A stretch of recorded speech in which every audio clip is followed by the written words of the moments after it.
C.S. Lewis is probably the most well-known Irish intellect, and I try to quote C.S. Lewis whenever I can, because Irish and intellect are not two terms that go together very often.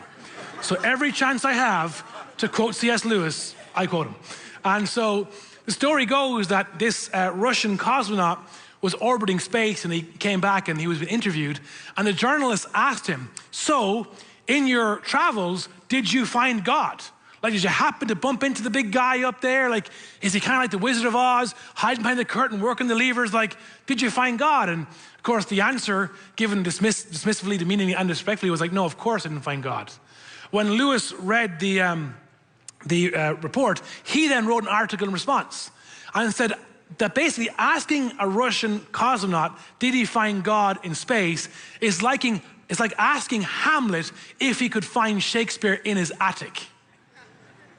The only way Hamlet could know the nature, character, and person of Shakespeare is if Shakespeare were to write himself into the story. What John is saying is this is precisely what God has done in sending Jesus. He chose to write himself into our story.